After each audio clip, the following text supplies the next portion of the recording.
Merci, Monsieur le Président. Ce camarade.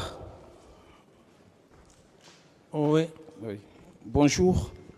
Bonjour, maître. Okay. Je voudrais que vous m'aidiez. J'ai une curiosité qui me paraît personnelle, mais qui pourrait être aussi celle du tribunal. Mais pourquoi pas celle du peuple de Guinée, puisque vous avez eu à présider aux destinées de ces pays. Je veux tout simplement savoir que signifie Dadis. Dadis. Je n'ai pas de réponse pour cette question. Merci, on peut continuer. Alors, vous avez eu, à l'occasion de votre première journée de comparution à cette barre, vous avez eu à déclarer ici, en faisant des démonstrations, comme quoi c'est M. Seloudal Diallo qui a eu à remporter l'élection présidentielle en 2010 et que ça aurait été détourné en faveur de M. Alpha Condé. Vous le maintenez? Et je maintiens, oui. Merci bien.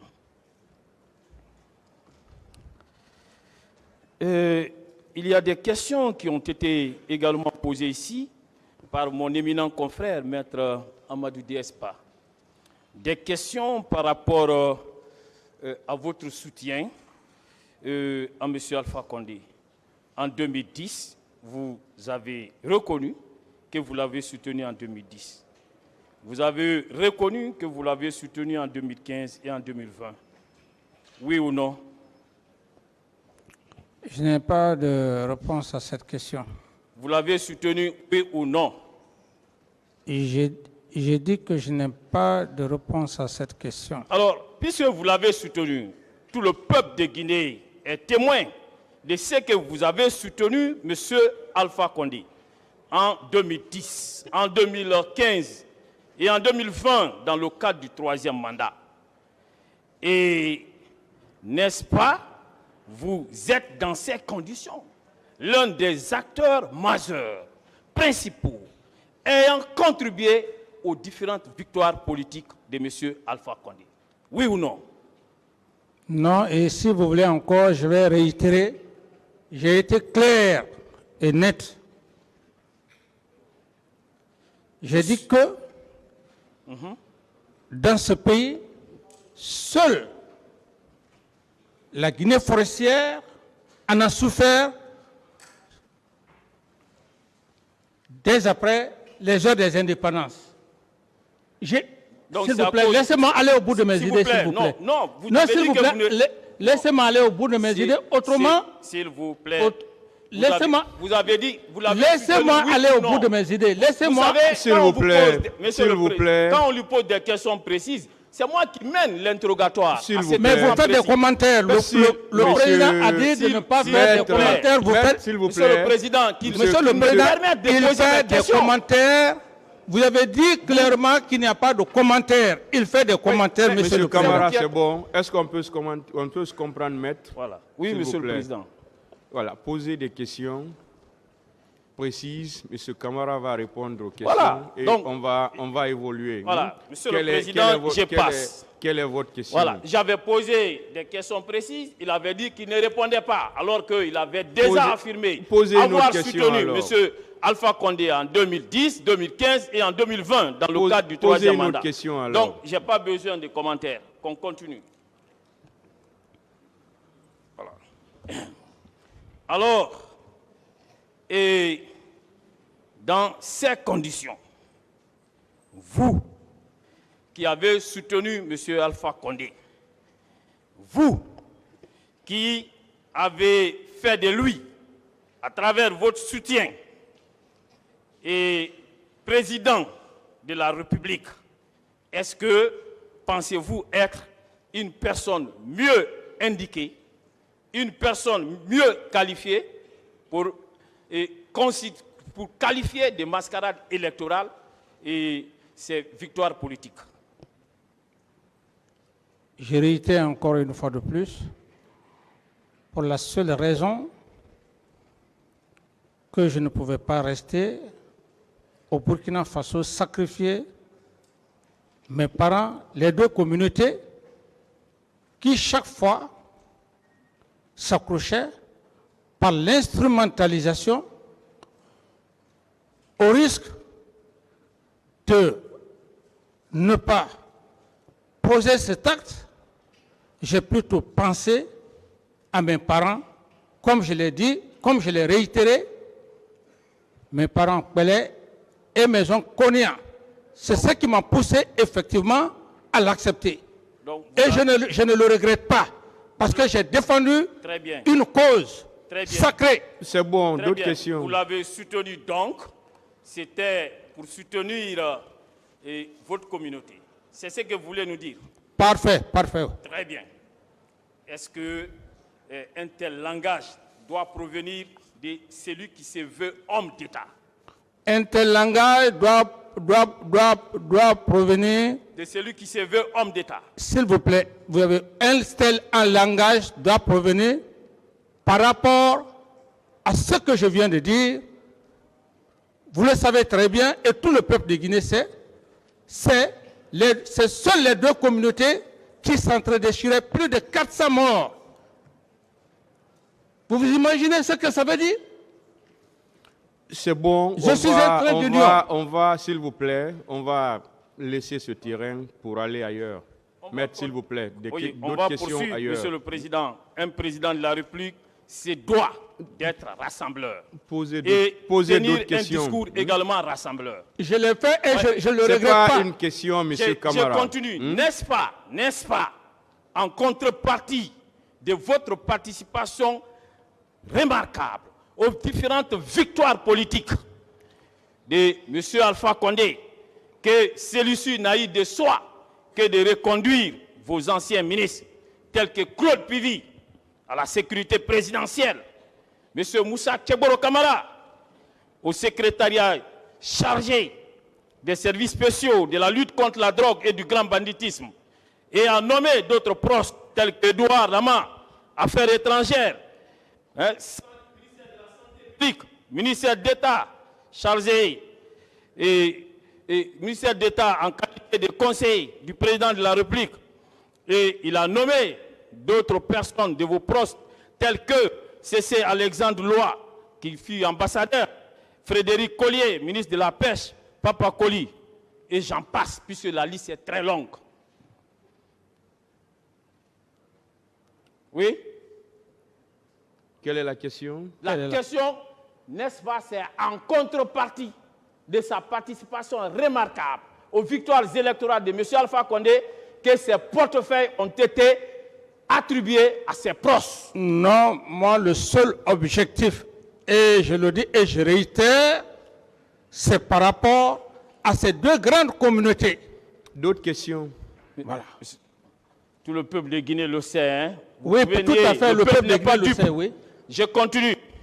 N'est-ce pas, en contrepartie de vos mêmes participations remarquables aux différentes victoires politiques de M. Alpha Condé, que vous avez été gracieusement entretenu par lui à Ouagadougou pendant 13 ans, n'est-ce pas?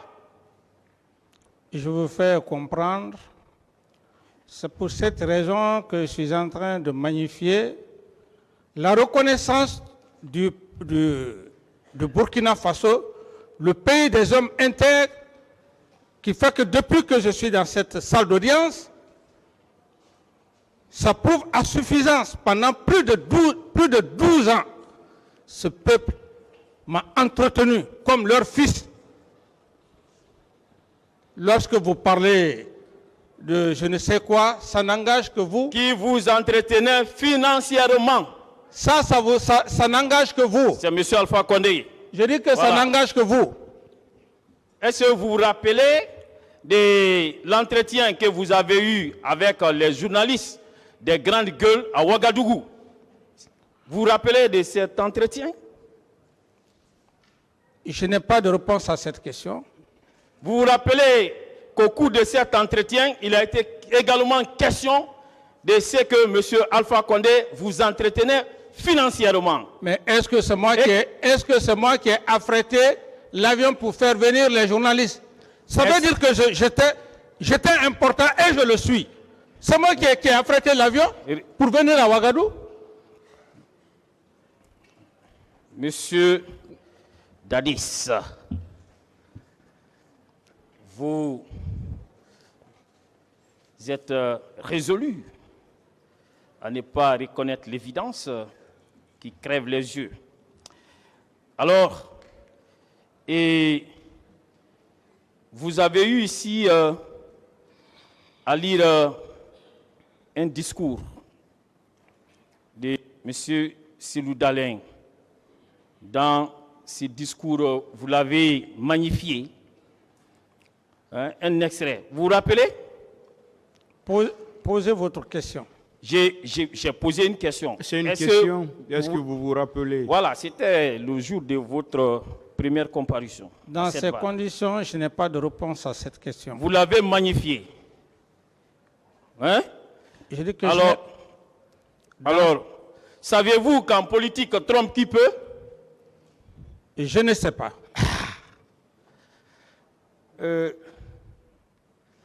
Savez-vous que M. Cellou Dalein était dans une opération de charme? Il cherchait à vous faire succomber?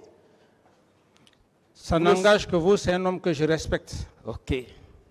Mais est-ce que vous saviez que une telle stratégie ne peut pas prospérer ici? En ce sens que M. Cellou Dalein, vous savez qu'ici, il est votre adversaire. J'ai parlé.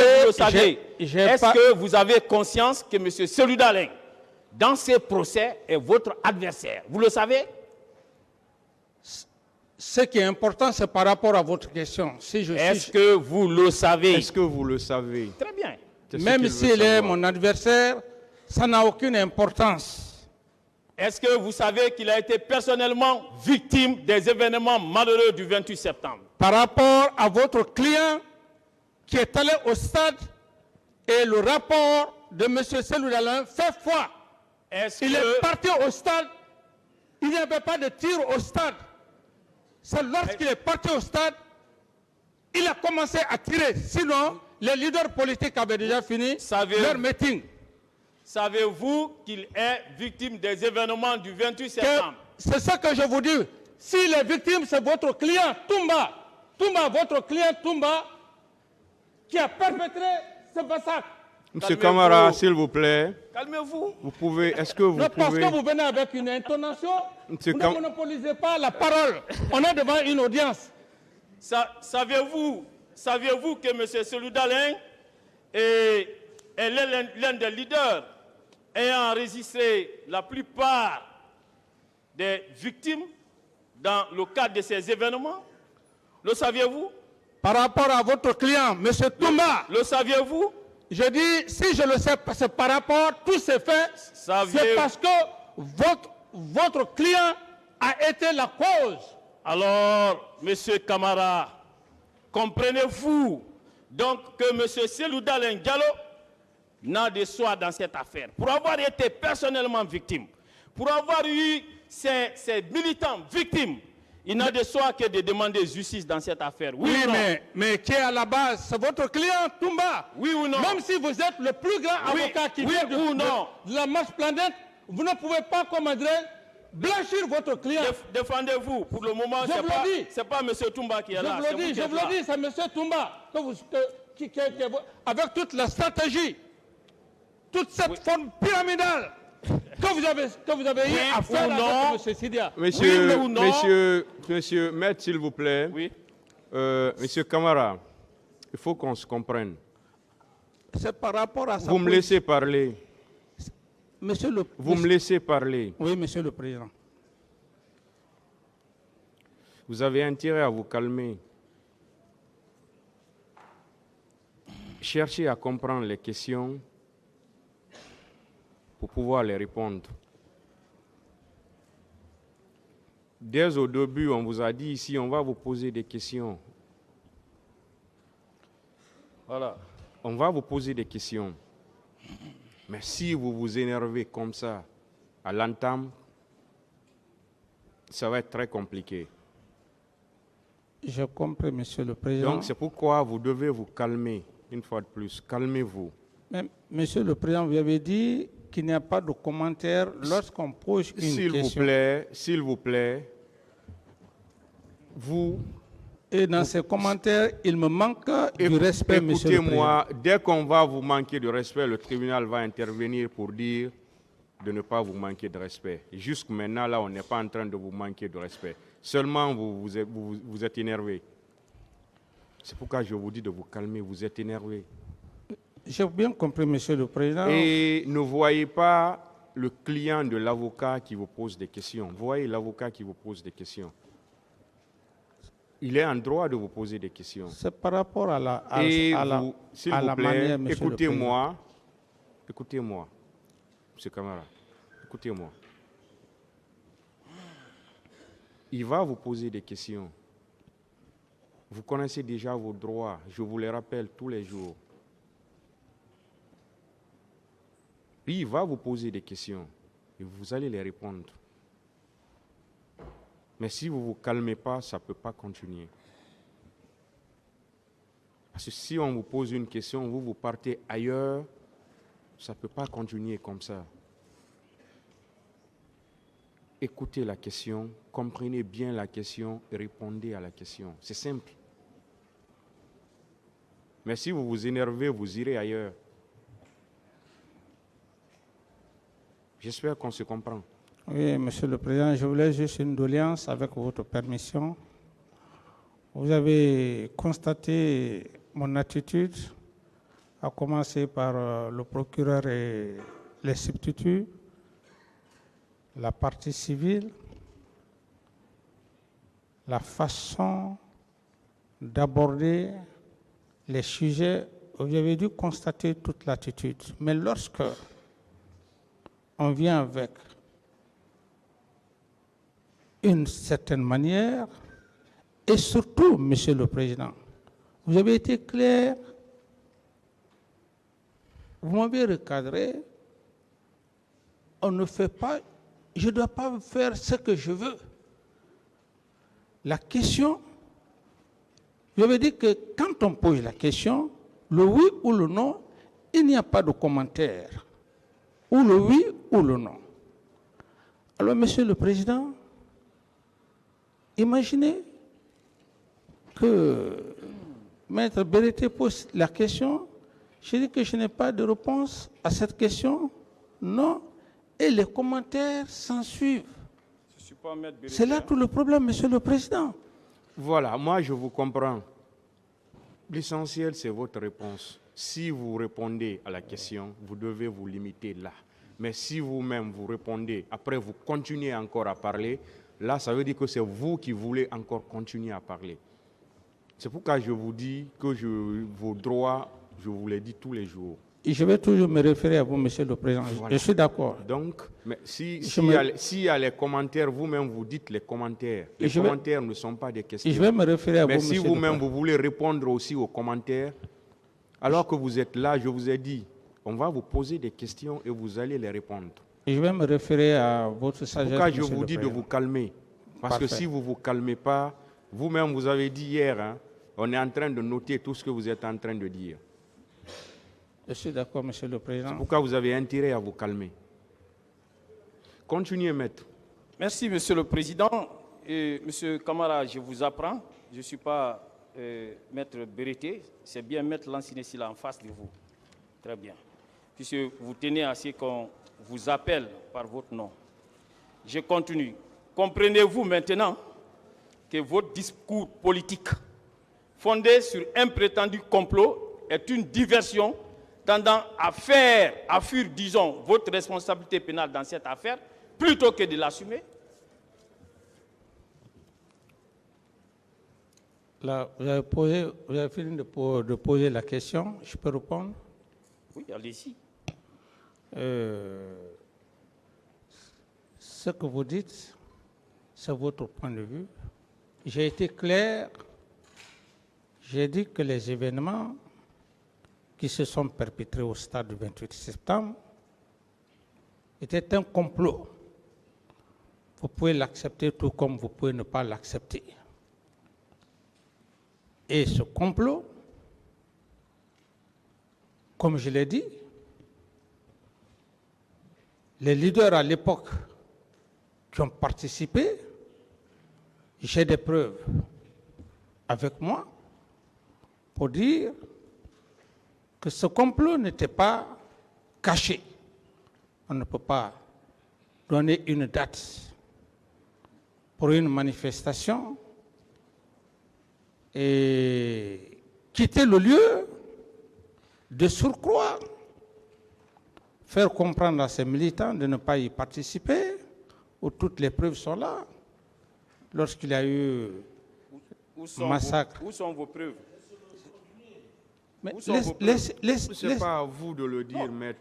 Veuillez vous ressaisir. Pas à vous Souffrez de mon le dire, interrogatoire. s'il vous plaît. Non, Maître, veuillez c'est vous pas à ressaisir. vous de le dire.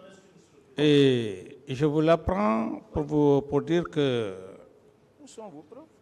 j'ai dit clairement que je ne parle pas dans le vide. Ceux qui ont, les leaders emblématiques de l'époque, qui ont participé à cette réunion, à cette manifestation, la personne qui aurait donné la date du 28, cette personne s'est envolée pour l'extérieur en laissant les autres. Et miraculeusement, lorsqu'on regarde même le film, aucun leader du RPG n'a eu aucune égratignure à cette époque. Vous nous comprenez? C'est les autres leaders. Et parallèlement à ça, le ministre de la Défense, le général Sekouba Konaté, prend le même vol pour Massanta. On parlera de Sekouba. On va avancer, Monsieur le Président. Laissez-le finir. Au moment opportun, le tribunal l'arrêtera, s'il vous plaît. Prend le même vol le 28 septembre en sa qualité de ministre de la Défense. Monsieur le Président, je n'ai pas posé de questions par rapport à Sekouba. Non, mais c'est des Maître, on détails. peut se comprendre, s'il vous plaît? Parce que vous avez dit que ce n'est pas un complot, c'est pour cela que je vais vous faire savoir, vous faire revenir dans cet esprit. Prendre son vol le 28 septembre. Troisième personnalité du CNDD, ministre de la Défense, en laissant ces hommes ici. Lesquels hommes, comme Touma venait de le dire, qu'il aurait vécu les faits, les événements du 28 septembre, D'autres et questions? que les éléments de Sekouba étaient en mouvement. D'autres questions? Voilà. Et vous savez, à chaque fois que vous parlez ici, vous dites que ce sont des allégations, il n'y a pas de preuves. Pour le moment, en attendant que vous aussi, vous n'apportez la preuve de votre complot, moi je considère qu'on est au stade des allégations. Et je poursuis. Alors, pensez-vous que si M. Toumba avait l'intention d'attenter à votre vie dans le cadre d'un complot, qu'il vous aurait empêché de vous rendre au stade du 28 septembre?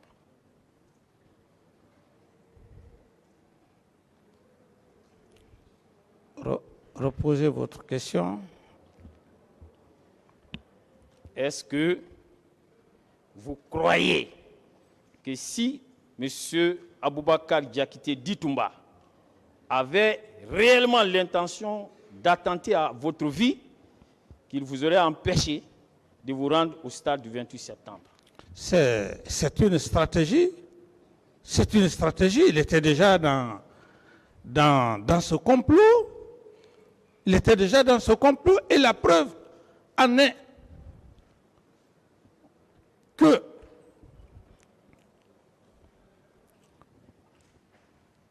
votre client Toumba m'a désobéi si il n'y avait pas un autre schéma sous prétexte qu'il serait parti chercher le président. C'est au stade qu'il faut aller chercher son président. On n'a pas besoin d'aller à l'école pour le savoir. D'autres questions? Est-ce qu'il ne serait pas trop facile de vous laisser aller au stade, de tirer sur vous et d'en attribuer la responsabilité aux manifestants. Ce ne serait pas trop facile, ça? Ça dépendait de leur stratégie qu'ils avaient mis en place. Parce qu'ils devraient coordonner les éléments de Sekouba, que lui-même il a dit que ce jour les éléments de Sekouba étaient en mouvement, et un groupe de militaires en mouvement. Le pays n'est pas en crise. Des hommes en mouvement. D'autres questions? En réponse à l'une des questions de l'un des avocats de la partie civile, vous avez soutenu que les troupes de Toumba et du général Sekouba Konaté ne pouvaient pas réussir leur complot contre les forces redoutables que représentaient les troupes de M. Claude Pivy et de M. Moussa Tchegboro. Vous maintenez cela? C'est par rapport à... Est-ce que vous maintenez parce que vous avez déformé ma phrase. Vous avez déformé ma phrase. Vous avez inventé une phrase. Qu'est-ce que vous avez dit alors? Voilà. Merci, Monsieur le Président. Je n'ai pas parlé de force redoutable, Monsieur le Président. J'ai dit simplement que n'eût été les hommes de Claude Pivy et du colonel Tchegboro, que Toumba aurait déjà réussi avec le général Sekouba Konaté, parce qu'il ne pouvait pas le faire, puisque ces deux forces l'empêchaient. Alors, lorsqu'il parle de force redoutable... D'autres questions? Oui, Monsieur le Président, YouTube en fait foi. Monsieur Camara, voilà, je ne parle pas dans le néant, moi. Et vous avez parlé des forces contraires. Alors, ces forces contraires que représentaient les deux troupes, dirigées respectivement par M. Pivy et M. Moussa Tchegboro Camara, alors vous maintenez que ces forces-là étaient telles qu'elles pouvaient empêcher le complot que M. Toumba pouvait ourdir contre vous? Ça, c'est à l'enceinte où j'habitais. Où j'habitais. Là où il venait me trouver dans ma chambre, le camp Alpha Yaya, dans ce contexte. Donc, le complot n'était pas possible? Le complot, même si... En raison de l'existence de ces deux forces, le complot n'était pas possible? Le complot n'était pas possible Très bien, on continue. C'est ça votre problème. Dès lors, ne trouvez-vous pas que votre thèse de complot tombe d'elle-même, M. Camara? C'est là le problème. Vous ne voulez pas, vous voulez monopoliser, vous voulez imposer votre pensée. Ça se fait pas. Poser une question, je ne monopolise pas. Vous voulez imposer votre pensée, c'est un débat. Je dis que ce complot ne pouvait pas aller parce que simplement il y avait deux forces, deux forces qui étaient là, qui ne pouvaient pas permettre à M. Toumba de m'achever dans ma chambre. Ça, vous l'avez déjà dit, M. Camara. Voilà. D'autres questions? Merci, Monsieur le Président. Et vous avez également soutenu, et vous l'avez fait à plusieurs reprises, même tout à l'heure, vous venez de le faire, et vous avez déclaré, et toujours, que M. Sekouba Konaté s'était rendu à Massanta dans le cadre de ces mêmes complots. Vous le maintenez? Bien, il s'est évadé. Pour qu'on dise que oui, Sekouba n'était pas à Conakry, il était absent. Mais il savait ce qui allait se passer. C'est pourquoi je dis, avec la sagesse de M. le Président, même le lundi ici, M. le Président et M. le Procureur, les empereurs de poursuite, je peux remettre cet audio, vous allez écouter. Pourquoi il a quitté? Ce n'est pas moi qui le dis. C'est l'un des leaders emblématiques qui a même failli perdre la vie. Est-ce que M. Sekouba s'est rendu à Massanta dans le cadre du complot? Il s'est rendu à Massanta pour ne pas que les événements du 28 septembre se fassent à sa présence. Est-ce que c'était dans le cadre du même complot? C'est la Oui, question de l'avocat. c'est dans le cadre du même complot, monsieur le Président. Très bien, questions, Monsieur mais- le Président.